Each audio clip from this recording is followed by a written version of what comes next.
Disclaimer, ang kwentong ito ay hanggo sa mga paniniwala, alamat, at kwentong bayan na ipinapasa ng ating mga ninuno.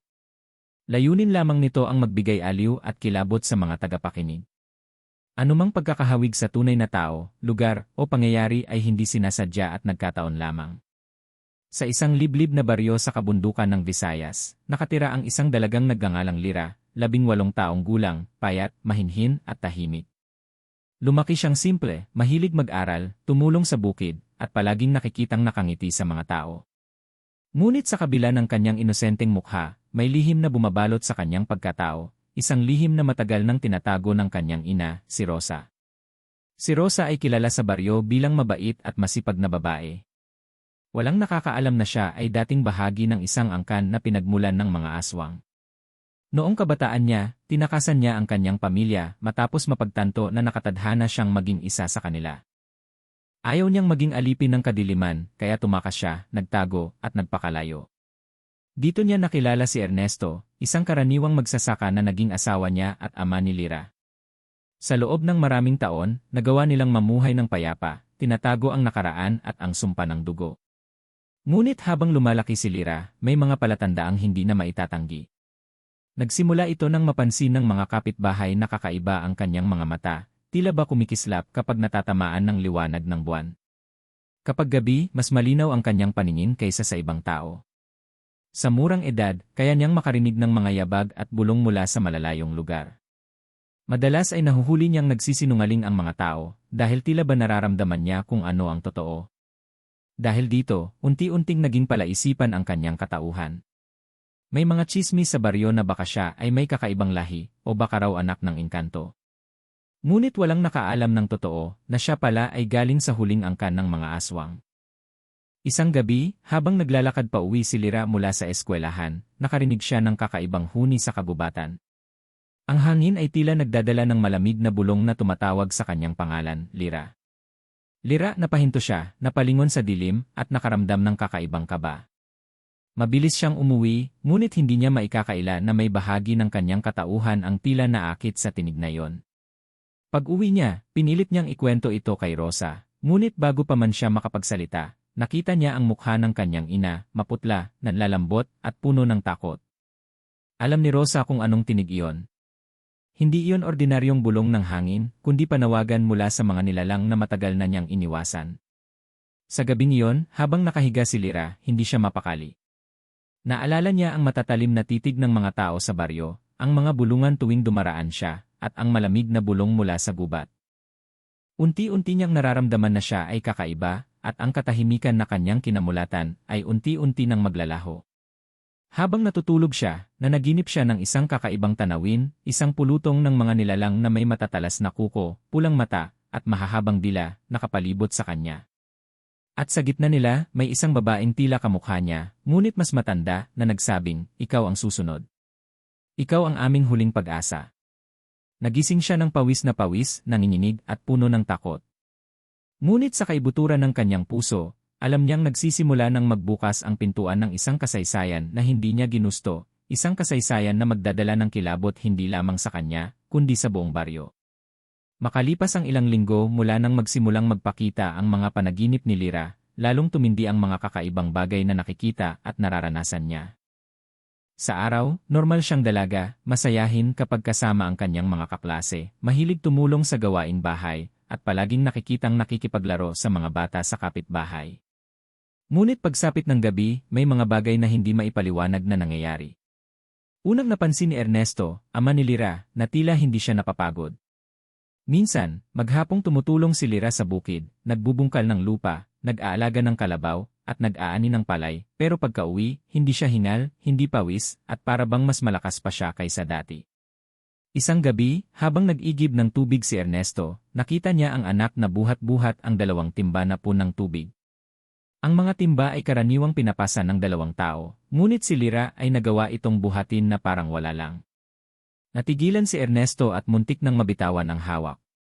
Tumalikod siya at nagkunwaring walang nakita, pero sa loob-loob niya, nagsimulang mabuo ang matinding kaba. Hindi lang iyon. Sa paaralan, napapansin ng mga kaklase ni Lira na palaging tama ang sagot niya sa mga tanong ng guro, kahit hindi siya nag-aral. Tila ba may boses sa loob ng kanyang isipan na gumagabay. Minsan, nahuli siya ng kanyang kaibigang si Mayet na nakatitig lamang sa guro, pero bago pa man matapos ang tanong, may sagot na agad siyang bibigkasin. Nakapapansin na rin siya ng mga sikreto ng kanyang mga kaklase, nalalaman niya kung sino ang nagsisinungaling, kung sino ang may tinatagong sulat ng pag-ibig, at kung sino ang takot lumapit sa kanya. Dahil dito, nagsimulang lumayo ang ibang estudyante. May bulong-bulungan na si Lyra raw ay anak ng engkanto o kaya ay may sumpa. Ang ilan, lantaran ng umiwas at hindi na siya pinapansin. Ang mas masama pa, isang gabi, may kapitbahay na sumigaw sa gitna ng baryo, may hayop na nawala na naman. Ang mga manok namin, isa-isa nang nauubos. Kinabukasan, may mga matatanda ang nagsabi na baka may aswang na gumagala. At halos sabay-sabay silang napatingin kay Lyra, na nooy tahimik lamang at nakayuko. Narinig iyon ni Rosa, at agad niyang hinawakan ang kamay ng anak. Bumulong siya, huwag kang matakot, anak. Huwag kang magpapakita ng kahit anong kakaiba. Pero kahit anong itago nila, mahirap itago ang katotohanan. Isang gabi, habang natutulog si Lyra, nagising siya sa amoy ng dugo. Bumangon siya at nagtungo sa likod bahay, kung saan nakita niyang duguan ang isang kalabaw na tila sinakmal ng mabangis na hayop. At sa sandaling iyon, ramdam niya ang kakaibang pagnanasa, ang amoy ng dugo ay parang musika na humahatak sa kanyang mga ugat. Natigilan siya at agad na umatras, nanginginig at tumakbo pabalik ng silid. Ngunit hindi niya maikakaila na may isang bahagi sa kanyang loob na gustong lumapit at tumikim. Mula noon, lalo siyang naging mailap. Umiiwas siya sa mga kapitbahay, mas piniling manatili sa bahay, at laging nakatago sa kwarto kapag gabi. Ngunit kahit sa kanyang pag-isa, patuloy siyang ginugulo ng mga bulong mula sa dilim. Lyra, sumama ka sa amin, ikaw ang susunod. Ang mga bulong ay minsang naririnig mula sa bintana, minsan naman mula sa bubong, at kung minsan, mula mismo sa kanyang likod. Ngunit sa tuwing titingin siya, wala namang naroon. Dumating ang isang gabi na hindi na nakatiis si Rosa. Pinatawag niya si Lyra sa hapagkainan at mariing sinabi, "Anak, kailangan mong malaman ang totoo. Hindi ka tulad ng ibang mga bata sa baryo.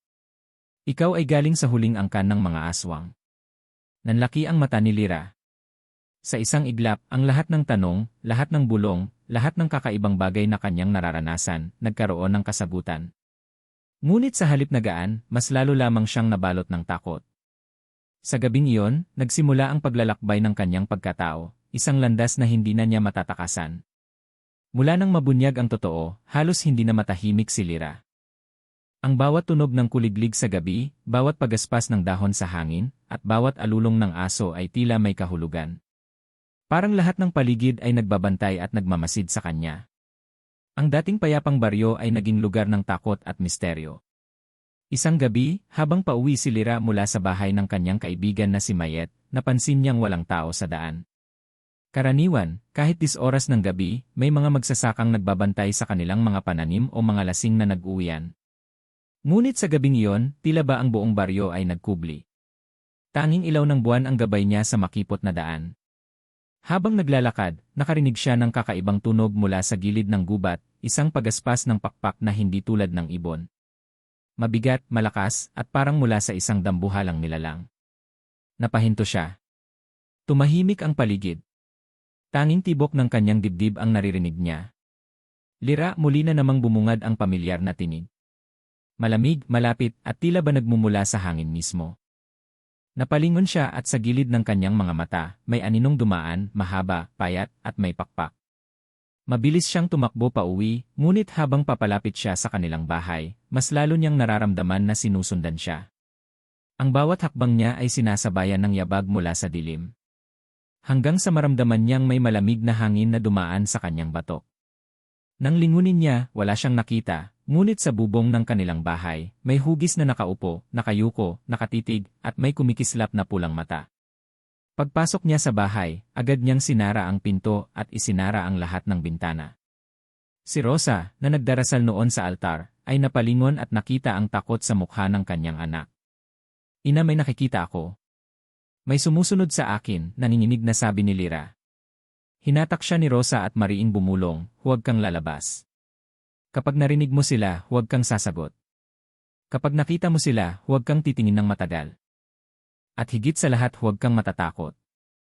Ngunit paano ba hindi matatakot ang isang dalagang kagaya niya, kung mismong dugo sa kanyang ugat ang tinatawag ng mga halimaw? Kinagabihan, habang natutulog, muling bumalik ang bangungot. Nakita niya ang sarili sa gitna ng kagubatan, nakapalibot ang mga nilalang na mababagsik, may matatalim na kuko, mahabang dila, at mga matang nag-aalab. Isa-isang lumapit ang mga ito, inaamoy siya, wari kinikilala siya bilang isa sa kanila. At muling lumitaw ang babaeng kamukha niya, ngunit mas matanda, na may nakakatakot na presensya. Ikaw ang huling dugong aswang, bulong nito. Hindi ka na makakatakas. Sumama ka sa amin at ibabalik natin ang lakas ng ating lahi. Napahiyaw si Lyra at nagising. Ngunit pagmulat niya ng mata, hindi siya nagising sa kanyang kwarto. Nasa dilim siya, nakatayo sa gitna ng kanilang bakuran, at sa harap niya, isang anino ang nakatayo, nakatitig sa kanya. Dahan-dahan itong lumapit, at sa liwanag ng buwan, unti-unting nabunyag ang itsura, balat na kulay abo, mata na nagliliyab sa pula, at bibig na may mga pangil na kasinghaba ng daliri. Isang nilalang na matagal nang kinatatakutan ng baryo, isang tunay na aswang. Ngunit hindi ito umatake. Bagkus, umisi ito at nagsabi, hindi ka dapat natatakot, Lyra. Ikaw ay isa sa amin. Nanlaki ang kanyang mga mata, at sa loob-loob niya, alam niyang hindi na yon panaginip. Totoo ang lahat. At sa unang pagkakataon, humarap siya sa kababalaghan na matagal na niyang iniiwasan. Kinabukasan, hindi na mapakali si Lyra. Ang nakita niyang nilalang sa kanilang bakuran ay malinaw na malinaw pa rin sa kanyang isipan. Ang pulang mga mata, ang ngisi, at ang tinig na nagsabing isa siya sa kanila. Hindi niya alam kung kanino siya lalapit, sa kanyang ama na walang alam sa sumpa, o sa kanyang inang si Rosa na siya lamang may kaalaman sa kanilang pinagmulan. Habang nakaupo sa may hagdan ng bahay, nagpasya siyang tanungin ang ina. Ina, hanggang kailan natin maitatawa ang totoo? Hindi ko na kayang magpanggap. Nakikita ko sila. Kinakausap nila ako. At inaamin ko, may bahagi sa akin na parang gustong sumama. Napaluha si Rosa. Hinawakan niya ang mga kamay ng anak at mahigpit na sinabi, Lyra, pinili kong iwan ang angkan para mailigtas ka. Pero ngayong alam na nila kung saan tayo, mahirap na. Hindi ka nila titigilan hanggat hindi ka nila nakukuha. Ikaw ang tanging natitirang may dalisay na dugong aswang. Naguguluhan si Lyra. Anong ibig mong sabihin, ina? Bakit ako? Huminga ng malalim si Rosa at ikinuwento ang kasaysayan. Matagal nang may isang angkan ng mga aswang na malakas at kinatatakutan. Ngunit dumating ang panahon ng pag-usig, sinunog ang kanilang mga tahanan, at pinatay ang karamihan sa kanila ng mga manunugis. Iilan lamang ang nakatakas. Isa doon ang sariling ina ni Rosa, ang lola ni Lyra, na ipinilit na panatilihin ang kanilang lahi. Nang umalis si Rosa at tumakas kasama si Ernesto, doon tuluyang nabuo ang huling pag-asa ng angkan, si Lyra. Anak, patuloy ni Rosa, ikaw ang magiging daan nila para magbalik sa lakas. Ang dugo mo ay susi upang maibalik ang kapangyarihan ng mga nawala. Kaya't huwag kang magtataka kung bakit mula pagkabata, palagi silang nagbabantay. Matagal na nilang hinihintay ang oras na ito. Nang marinig iyon, parang gumuho ang mundo ni Lyra. Pakiramdam niya ay wala siyang kontrol sa sarili niyang kapalaran. Ngunit hindi pa doon nagtapos. Kinagabihan, dumating sa kanilang baryo ang isang matandang albularyo na kilala bilang si Mang Ilyo. Siya'y isang tahimik na manggagamot na bihasa sa mga orasyon at anting-anting. Lumapit siya sa kanilang bahay matapos marinig ang mga bulong na may kakaibang nilalang na bumabalot kay Lyra. Rosa, sabi ni Mang Ilyo, hindi mo na maitatago ang totoo. Ang anak mo ay nasa bingit. Kung hindi siya pipili ng landas, baka tuluyang makuha ng mga nilalang na yon. Nagulat si Lyra at agad na nagtanong, ano ang dapat kong gawin? Paano ko pipiliin kung sino ako? Ngunit hindi siya sinagot agad ng matanda. Bagkus, inilabas nito ang isang maliit na bote na may langis at isang pirasong anting-anting na yari sa pilak. Ito'y magsisilbing panangga. Pero tandaan mo, Lyra, hindi ito sapat kung hindi mo matutunan kung paano lumaban sa sarili mong dugo. Ang pinakamalaking kaaway mo ay hindi ang mga aswang sa labas kundi ang aswang na nasa loob mo. Napalunok si Lyra. Sa mga salitang iyon, naramdaman niya ang bigat ng kanyang kapalaran. Hindi lamang siya ordinaryong dalaga na iniiwasan ng mga tao sa baryo, isa siyang susi, isang huling pag-asa ng mga halimaw. Sa mga gabing sumunod, mas tumindi ang kanyang mga panaginip. Mas madalas niyang marinig ang tawag ng mga nilalang mula sa kabubatan, mas malinaw ang mga bulong, at minsan, tila ba nararamdaman niyang may gumagalaw sa kanyang katawan na parang nais kumawala. At isang gabi, habang nakatingin siya sa salamin, sandali niyang nakita ang sarili na may matatalas na pangil at mga matang naglalagablab. Napatakip siya ng mukha, nanginginig, at doon niya tuluyang napagtanto, hindi na lamang siya inaalok ng mga aswang. Unti-unti na siyang nagiging isa sa kanila. Mabilis ang pag-inog ng mga pangyayari sa buhay ni Lyra. Kung dati tahimik at payak ang kanyang araw, ngayon ay para siyang nasa gitna ng dalawang magkaibang mundo, ang mundo ng mga tao na kinalakihan niya, at ang mundo ng mga aswang na patuloy siyang tinatawag. Dumating ang gabi ng piyesta sa kanilang baryo. Ang lahat ng tao ay nagsalo-salo sa plaza, may mga ilaw, musika, at sayawan. Ngunit sa kabila ng kasayahan, ramdam ni Lyra ang bigat sa kanyang dibdib. Habang nakikipag-usap siya sa kaibigang si Mayet, napansin niyang ang mga tao ay pasimpleng sumusulyap sa kanya, tila may kaba sa kanilang mga mata. Biglang nagdilim ang paligid. Pumalya ang mga ilaw at ang ingay ng kasayahan ay napalitan ng mga sigaw.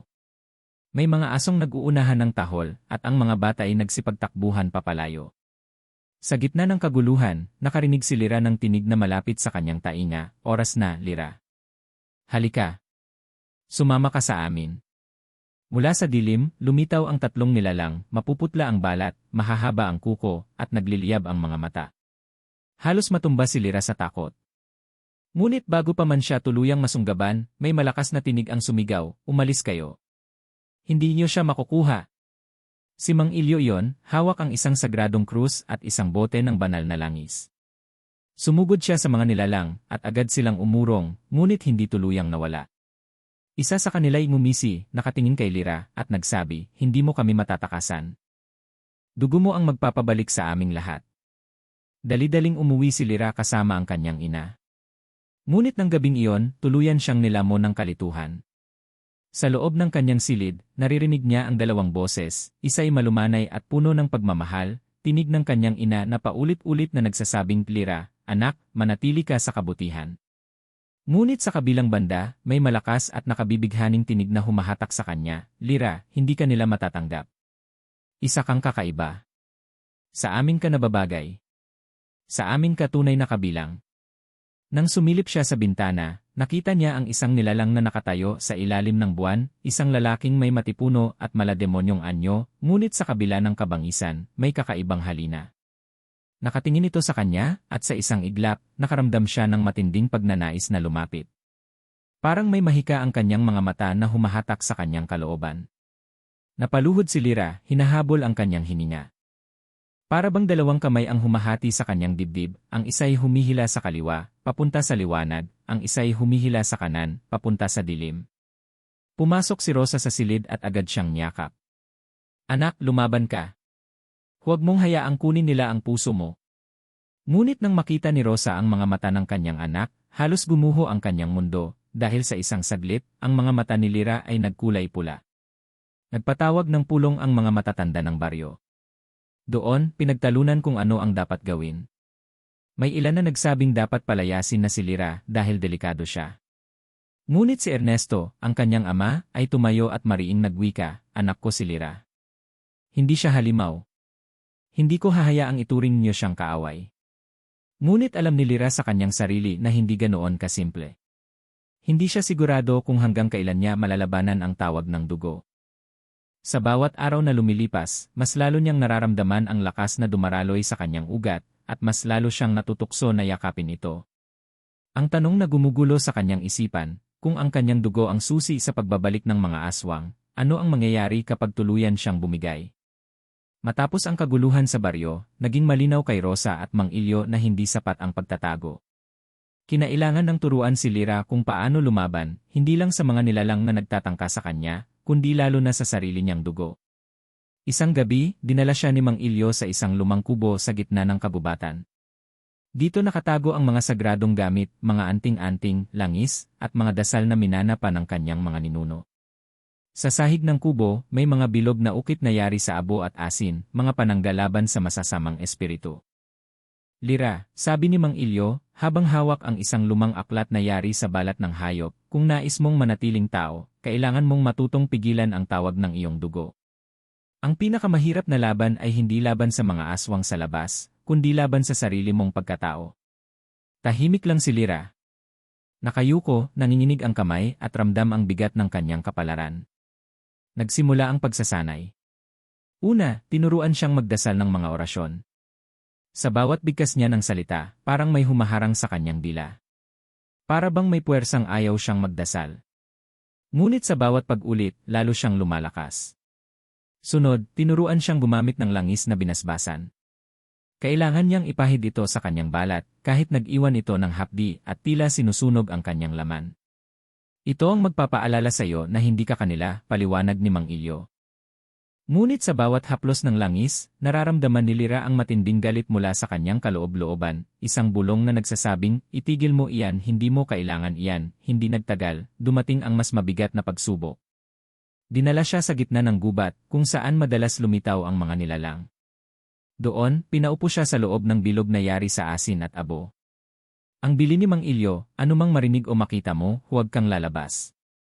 Huwag kang bibigay. Mula sa dilim, unti-unting sumulpot ang mga anino. Unay hugis hayop, pagkatapos naging hugis tao na pamilyar sa kanya.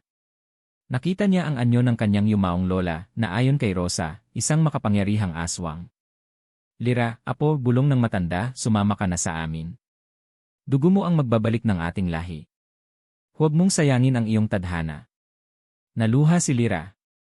Gusto niyang yakapin ang anyo ng matanda, ngunit ramdam niya ang init ng bilog ng asin sa paligid. Naalala niya ang bilin ni Mang Ilyo at pinilit niyang pumikit at magdasal. Nagsimula nang manginig ang lupa. Ang mga aninong nakapaligid sa kanya ay nagsisigawan, nagbabalat ng anyong halimaw, at pilit na binabasag ang proteksyon. Ngunit habang mas lalo silang nagsusumikap, mas lalo niyang pinapalakas ang kanyang loob. Sa wakas, naglaho ang lahat. Bumalik ang katahimikan. Ngunit pagdilat niya ng mga mata, ramdam niyang may naiwang marka sa kanyang dibdib, isang tila bakas ng kuko na hindi niya alam kung paano napunta roon. Pag-uwi nila, napansin ni Rosa ang sugat at halos mapaiyak. Anak, hindi sila titigil. Kahit anong lakas ang matutunan mo, sila'y magbabalik at magbabalik. Ang tanong hanggang kailan mo kakayanin? Sa mga sumunod na araw, patuloy ang pagsasanay. Ngunit habang lumalakas ang kanyang kakayahan, mas lalo rin niyang nararamdaman ang pagbangon ng kakaibang lakas mula sa kanyang dugo. Minsan, sa gitna ng gabi, bigla na lamang sumasakit ang kanyang mga ngipin, at pakiramdam niya'y humahaba ang mga ito. Minsan na may nagigising siyang may kakaibang pananabik sa amoy ng dugo ng hayop. Alam ni Lyra na darating ang araw ng kanyang tunay na pagsubok, kung saan hindi na sapat ang dasal at langis. Darating ang oras na kailangan niyang pumili, ang manatili sa liwanag, o tuluyang yakapin ang dilim na dumadaloy sa kanyang ugat. Lumipas ang ilang linggo ng masusing pagsasanay ni Lyra kasama si Mang Ilyo. Akala nila ay sapat na ang kanilang paghahanda, ngunit mali sila. Dumating ang tinatawag ng matatanda sa baryo na itim na gabi, isang gabi na kada ilang dekada lang nagaganap, kung kailan pinakamalakas ang mga aswang dahil sa sabayang pagdilim ng buwan at bituin. Nagsimula ito sa kakaibang katahimikan ng baryo. Walang aso ang tumatahol, walang kuliglig na humuhuni. Lahat ng residente ay nagkulong sa kanilang bahay, sinelyuhan ang bintana ng bawang at asin, at nagdasal ng walang tigil. Ngunit sa bahay ni Lyra, hindi sapat ang simpleng pagtatago. Ramdam nila ni Rosa ang matinding lamig na dumaloy sa hangin, tila may nagbabantang dumating. Si Mang Ilyo ay dumating din, dala ang isang malaking sako ng asin at mga bote ng langis. Dito na sila, bulong ni Mang Ilyo. Ngayong gabi, hindi lang basta mga nilalang ang haharapin natin. Ang buong angka nila ang bababa. Nanginginig si Lyra ngunit pinilit niyang lumakas ang loob. Sa kabila ng takot, naalala niya ang mga aral sa pagsasanay. Pinaglapit nila ang mga bote ng langis, isinaboy ang asin sa paligid ng kanilang bahay, at nagdasal ng sabay-sabay. Ngunit ilang saglit lang, isang malakas na ugong ang narinig nila mula sa kalangitan. Nang lumabas si Mang Ilyo upang silipin, nakita niya ang dose-dosenang nilalang na lumilipad sa itim na kalangitan. Ang kanilang mga pakpak ay tila balat ng paniki, ang kanilang mga matay kumikislap na pula. Lyra, isang boses na pamilyar ang umalingaw-ngaw mula sa mga nilalang. Isa itong matandang babae, ngunit may tinig na malakas at nakabibingi. Apo, sumama ka na sa amin. Ikaw ang susunod na tagapagmana ng aming kapangyarihan. Ang iyong inay walang magagawa upang pigilan ang iyong tadhana. Napahawak si Lyra sa kanyang dibdib. Alam niyang ang tinig na iyon ay galing sa kanyang lola, ang huling pinuno ng kanilang angkan. Kahit patay na, muling bumalik sa gabi ng itim na gabi upang akitin siya. Nagsimulang bumagsak ang mga nilalang, isa-isang tumatama sa lupa, at mabilis na lumalapit sa kanilang bahay. Gumuhit si Mang Ilyo ng bilog na mas malaki kaysa dati, at itinulak si Lyra papasok. Huwag kang lalabas anuman ang mangyari. Biglang may humampas na malakas sa bubong. Ang mga pako at kahoy ay nagsipagbita. Si Rosa, bagamat nanginginig, ay sumigaw ng buong lakas, hindi niyo makukuha ang anak ko, at agad na isinaboy ang bawang na piniga sa apoy upang maging usok. Isa-isang lumitaw ang mga nilalang sa labas, mga matang pula, matutulis na kuko, at mga ngiting nakakatindig balahibo. Ang ilan ay humihiyaw ng nakabibinging sigaw na tila nagpapayanig sa buong baryo. Lyra, sa kabila ng takot, ay napapikit at nagdasal. Ngunit habang ginagawa niya ito, naramdaman niyang may kakaibang init na bumabalot sa kanya. Hindi iyon galing sa dasal o sa langis, kundi galing mismo sa kanyang dugo. Tila ba gumigising ang kanyang lahi sa loob niya, na handang sumabog anumang oras. Pumili ka, apo, muling sigaw ng lola niyang aswang. Sumama ka at magiging pinakamalakas ka sa lahat. Manatili ka riyan at magiging alipin ka ng kahinaan habang buhay. Napahiyaw si Lyra. Ang kanyang katawan ay nanginginig, ang kanyang mga mata ay kumikislap na kakaiba. Si Rosa ay mabilis na yumakap sa anak. Anak, tandaan mo, tao ka. Hindi ka kanila. Labanan mo. Ngunit sa sandaling iyon, hindi na malinaw kay Lyra kung sino siya. Tao ba siya? O isa na ring nilalang na gaya ng mga nasa labas. At habang ang buong baryo ay nakikinig sa alingawngaw ng sigawan ng mga aswang at dasal ng mga tao, alam nilang ang laban ngayong gabi ang magpapasya kung sino si Lyra sa kanyang tunay na pagkatao. Ang gabi ay halos bumigay sa bigat ng kasamaan. Ang hangin ay puno ng sigaw ng mga aswang, at ang lupa ay umaalingawngaw sa kanilang mga yapak. Sa gitna ng kaguluhan, nakapikit si Lyra, tinigib ng panginginig ng kanyang kaluluwa, tulad ng isang batang naglalakad sa manipis na tulay sa pagitan ng dilim at liwanag. Lyra! Apo! Sa atin ka, muling sigaw ng lola niyang aswang, habang ang mga nilalang ay nakalutang sa paligid, handang sumalakay anumang oras. Sa dugo mo nakasalalay ang aming muling pagbangon. Sumama ka at ikaw ang magiging reyna ng kadiliman. Ngunit agad na sumagot si Rosa, humahagulgol ngunit matatag, hindi mo siya makukuha. Ang anak ko'y hindi alipin ng dilim. Siya'y tao at ako ang nanay niya. Ang dugo ay hindi mas malakas kaysa sa pagmamahal. Tumindig si Lyra, nanginginig ngunit may apoy sa kanyang mga mata. Ramdam niya ang nag-aalab na init ng dugo ng kanyang lahi, at ang malamig na yakap ng ina na nagtatanggol sa kanya. Sa puntong iyon, tila nagbanggaan sa kanyang katawan ang dalawang puwersa, ang kapangyarihan ng aswang na nag-aanyaya ng lakas at ang pusong tao na naglalaban para sa pag-ibig at kabutihan. Lumapit si Mang Ilyo, hawak ang isang bote ng langis. Lyra, na yon ang oras. Ang iyong pagpili ang magsasara o magbubukas ng pintuan para sa kanila. Kung susuko ka, wala nang ligtas na bukas para sa lahat. Pero kung lalaban ka, ikaw mismo ang magiging sandata laban sa kanila. Nanginginig ang mga kamay ni Lyra. Sa kanyang isipan, naririnig niya ang tinig ng kanyang lola, malakas at nakakatakot, ngunit naririnig din niya ang tinig ng kanyang ina, mahina ngunit puno ng pag-ibig. Anak, bulong ni Rosa, halos wala ng boses, ikaw ang anak ko. Hindi ka nila kailanman maangkin dahil hindi nila kayang ibigay ang pagmamahal na meron tayo. Sa sandaling iyon, dumaloy sa dibdib ni Lyra ang isang liwanag na tila mula sa pinakailalim ng kanyang kaluluwa. Itinaas niya ang kanyang mga kamay, at imbes na sumama sa dilim, biglang sumiklab ang isang liwanag mula sa kanyang katawan. Ang mga aswang ay nagsipaghiyawan, nagtakbuhan, at nagsipaglipad paalis, habang ang iba ay napaso sa apoy na hindi nila maipaliwanag. Ang tinig ng kanyang lola ay naging malabo, hanggang sa tuluyang nawala sa hangin, na tila natutunaw sa liwanag ng kanyang desisyon. Nanginginig si Lyra at bumagsak sa lupa, yakap ng kanyang ina.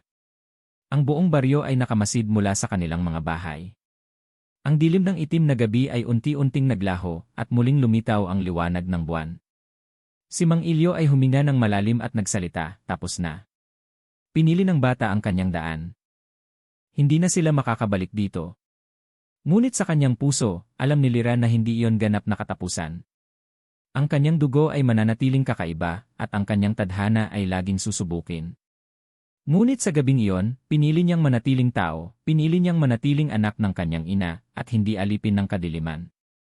Lumuhod siya sa tabi ng kanyang ina, at mahina ngunit malinaw ang kanyang sinabi, "Nanay, tao ako. At sa bawat pagsubok, ikaw ang pipiliin ko." At mula sa dilim na iyon, isinilang ang bagong umaga, umagang puno ng takot sa nakaraan, ngunit may liwanag ng pag-asa sa hinaharap. 3.